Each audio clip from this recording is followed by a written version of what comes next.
The giants love granite. They love granite. Granite has crystalline structure in it.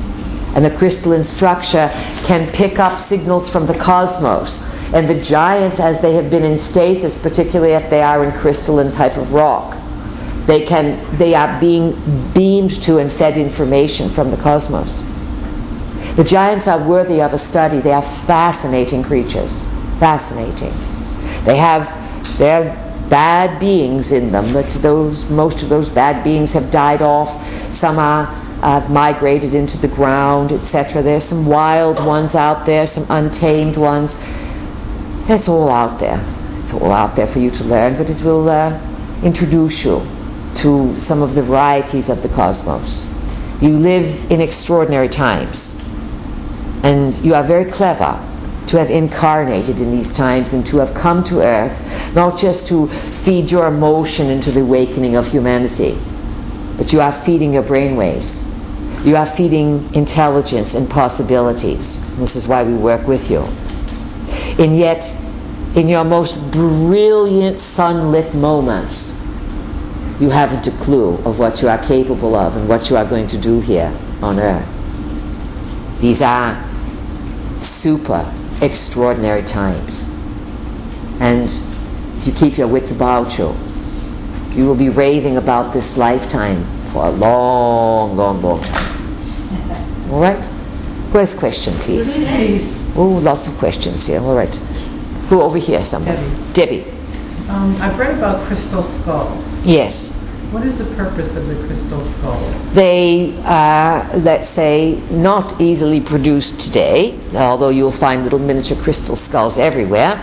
The old ones are often carved or cut out of a piece of stone, a piece of crystal, that even modern technologies will say it is impossible to carve this because of the fault that is in the crystal itself.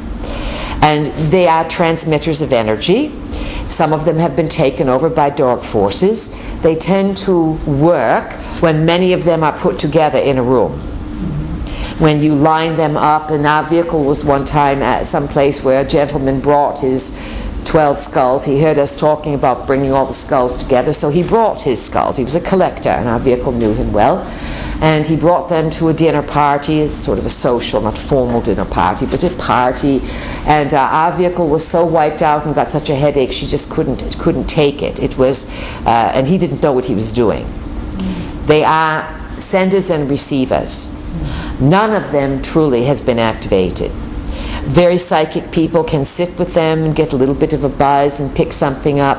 But if these skulls were to be activated, they could do absolutely phenomenal things. And they will be activated by beings in the cosmos. The skulls that you find are all basically the size of your own skull.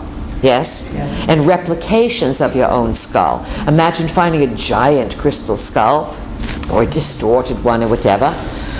They are also showing you the importance of the cranium, the importance of the brain cavity as a resonating device, as a sending and receiving device. Your brain basically sits inside of a dome of bone, yes? Yes. And your brain vibrates and resonates in there.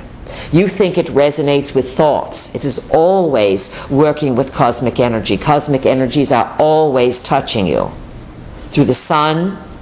And also important to understand that the nerve fibers, the ganglia, that get smaller and smaller and smaller, all the nerve endings, and scientists will say, oh, they all end up here in your brain somehow, and they seem to disappear. Well, they disappear from your point of view, but you all have ganglia clusters here above and outside your head that would be called your non-physical nervous system. That's why we've often joked about hairdressing as a profession. Digging in people's auric field, fluffing it around all the time. Hairdressing can be very exhausting because you are really playing in people's energy fields tremendously. It can be very rewarding as well because you know how to make beauty and soothe. Some good hairdressers really soothe people down. Oh, not only do they get their hair cut and colored and they leave dressed and everything, but they also leave feeling much better if you've got someone who intuitively, without understanding the ganglia, they simply know they're playing with something here, and they fluff and pat and they make you feel good, yes? So the crystal skulls have not yet come into their activation. And this you may see in some of the turmoil over the next number of years. As the paradigm cracks, as the mirage is discovered to be simply that, an illusion. And that is kindly saying, because a lot of it is built on out and right lies. As all of this becomes reshuffled and things become swept away, and for example, people aren't looking at the infallibility of the Pope and seeing this is God in human form, you'll say, well, this is a man and he screwed up. That's very freeing, do you understand? Mm-hmm. You couldn't have done that 500 years ago. You would have been killed. Mm-hmm. So you have freedom that you don't even understand. And you are sweeping away all these things. Once things are swept away, then there's room for the giants, crystal skulls, all these things that have been seeded on your planet to come to life. And right now, even though you have an internet connecting you with what's going on in other countries, most of it is manure nonsense. Do you understand? People twittering, they're going to the bathroom, they're doing this, they're doing that. Who cares?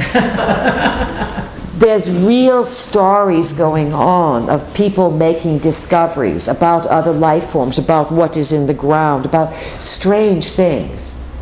And so you have to get rid of what you think is important to make room for something essential to be recognized and addressed. And so this is what the crystal skulls are holding, is a tremendous amount of information.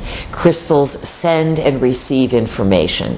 After our vehicle started channeling, we said to her, study astrology. It will help you understand the stars, since that is our home. And also, if you would, hold a crystal in your hand when you channel, and it will become just a grounding force and a force to send and receive information. All right? Thank you. Good. Who else has a question? Elizabeth? Elizabeth. Can you tell us a little bit about the fiduciary? The fiduciary. Could you speak of the family of light and how we can attract it more or use it? You attract it all the time. It's all around you. Define it? Let's say it's your doubts and your investment in too much of the real world that blocks these things off. Now, fiduciary is a business term or a legal term, and it signifies a trustworthy overseer. When someone operates in a fiduciary capacity, it means that they are to protect the assets and oversee and guard something for whoever it is they are performing this service for. So the fiduciary in the family of light was a way for you to recognize that parts of yourself that you are connected to are assigned these capacities. Please stop clicking. The fiduciary is your higher self overseer. And it always works in your favor. It is you, the one, who are doubting or shut down or work against yourself. So if you would like to have, Elizabeth, a greater connection with your higher self, all you have to do is ask for it. It's there.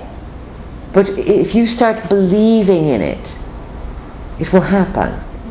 A lot of it is where you put your attention, what your desire is. So that trustee, that being that you can trust, that is looking and overseeing for your best benefit, call them in. Some people like to name their higher self, some people like to turn them into guides. Yesterday we said no masters, no ascended masters, no one that you are bowing down to. Think of your fiduciary as a grand, loving parent, if you can. Not a parent to control you, but someone who is always looking out for you. And when you acknowledge this existence, you start the flow of information.